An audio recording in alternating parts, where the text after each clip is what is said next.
번도 가보지 않은 길. 그 길 위에 숱한 발자국을 남긴 이가 있습니다.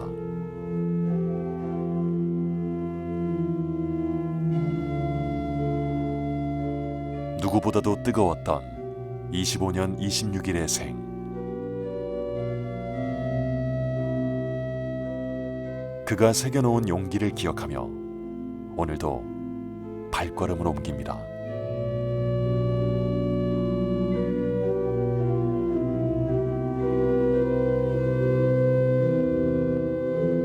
Au nom du Père et du Fils et du Saint-Esprit.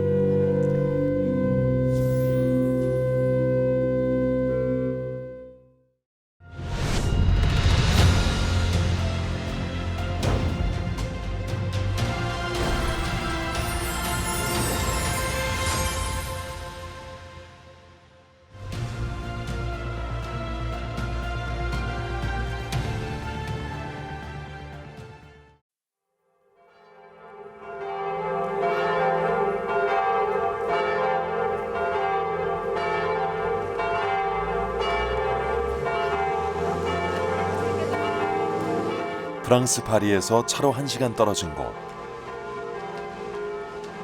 인구 4천 명의 작은 도시 아메. 주일 미사가 열렸다. Bonjour. Paris se prépare.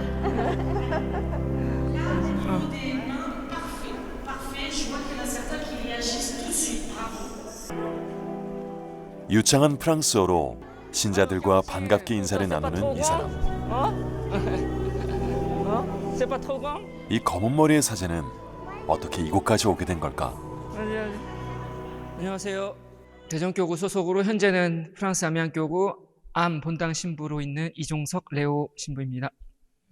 2016년 1년 후 6월 달에 아미앙의 그 성당의 보좌 신부로 임명을 받고 그때부터 본당에서 이제 본당 일을 시작하게 됐었죠. 네.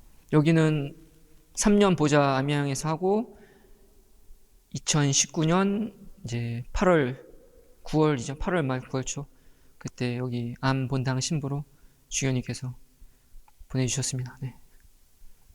2년째 됐네요. 만. 네.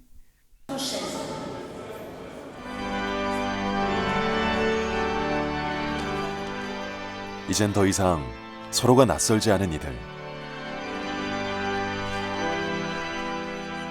어린 시절 어머니 손에 이끌려 성당을 다니던 어린 이종석은 이제 이 낯선 땅의 신자들을 이끄는 사제가 됐다.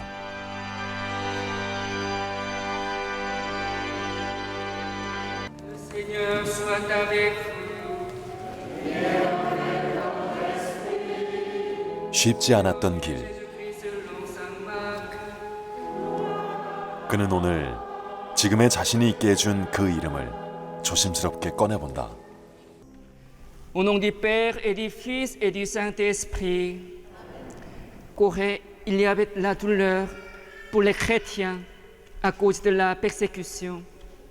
Plus de 10 000 personnes fidèles, 10 000 fidèles ont été exécutés. Le premier prêtre coréen, André Kim, a été ordonné en 1845, l'âge de 24 ans.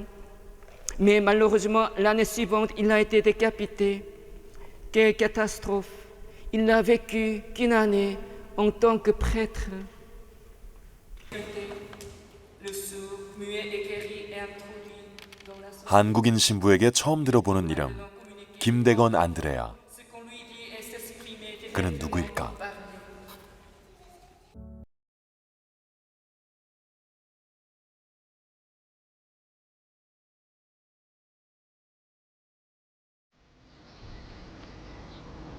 전 세계 순례객들의 발길이 끊이지 않는 곳.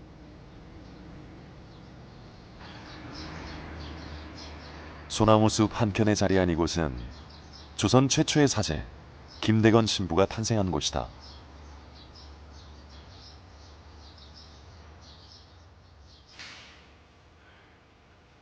200년 전, 그것도 한양이 아닌 이 시골 마을에서 어떻게 조선 최초의 신부가 탄생할 수 있었던 걸까? 저는 르포교회사 연구소 김성태 신부입니다. 그 박해시대에 선교사들이 여기에서 가장 많이 활동을 했어요. 왜냐하면 네포 땅에 가장 많은 신자들이 살고 있었고, 그러니까 교회가 가장 컸습니다. 천주교회가 박해 그 조선시대에. 저는 여기 충남 논산이라는 곳에서 태어났어요. 논산에 대건 중학교 그리고 대건 고등학교라는 곳이 있습니다. 이름에서도 보여지는 것처럼 김대건 신부님의 그 정신, 그 다음에 또 그 신앙을 기초로 해서 세워진 학교죠.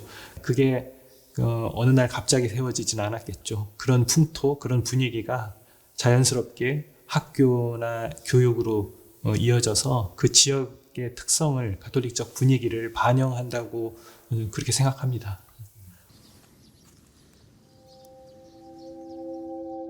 한국 천주교 역사에서 빼놓을 수 없는 곳. 내포는 김대건 신부가 태어나기 훨씬 전부터 종교 활동이 활발히 전개되던 곳이었다. 이제 일 그만하셔야지. 아이고 맨날 그래도 뒤집어 신고 해서 하얀이야 만난 사람.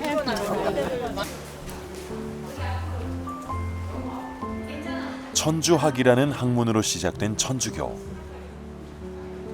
평등 사회에 대한 열망이었을까? 조선 사회에서 천주교는 양인과 중인, 억압받던 여성들 사이에서 빠르게 퍼져나갔고, 특히 이 내포 지역에 많은 교촌을 형성시켰다. 내포 땅 한가운데 있는 세토공소 역시 그 시간의 흔적을 고스란히 간직하고 있다. 상진시 신평면 매살리 세탁공소 이흥갑 요셉입니다. 이 마을은 99%는 신자요. 근데 요즘에는 조금 애집분들이 유입돼 가지고 조금 이제 또 여기서 이사가는 사람들도 있고 그래서 90% 이상을 되죠.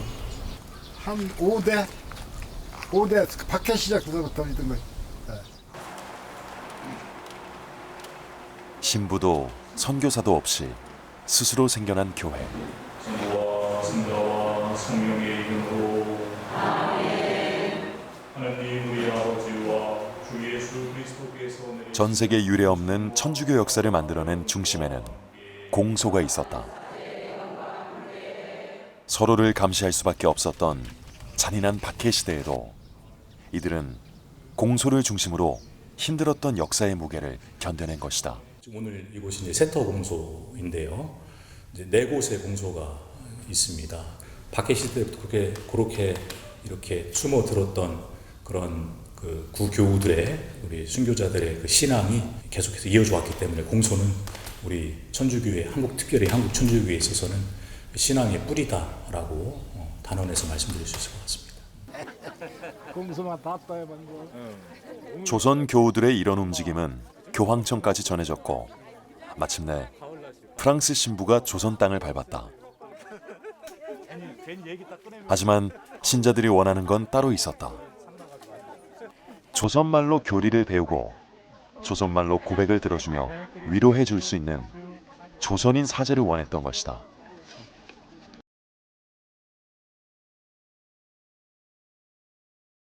그 간절한 마음이 전해졌던 걸까?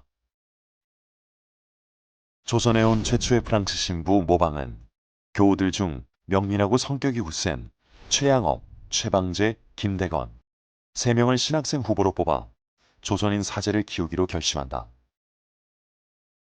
조선 최초의 신학생이 된 15살의 소년들.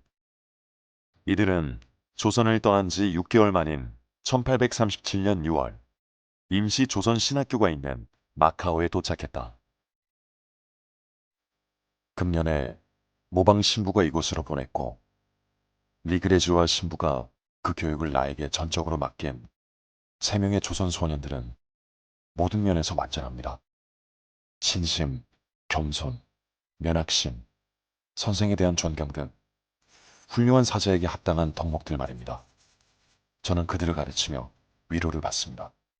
여기 조선에서 그 공부를 깊이 있게 하기는 아마도 조금은 이제 쉽지 않았을 거예요. 그러니까 그래서 이제 신학교를 또 보냈겠죠, 마카오까지.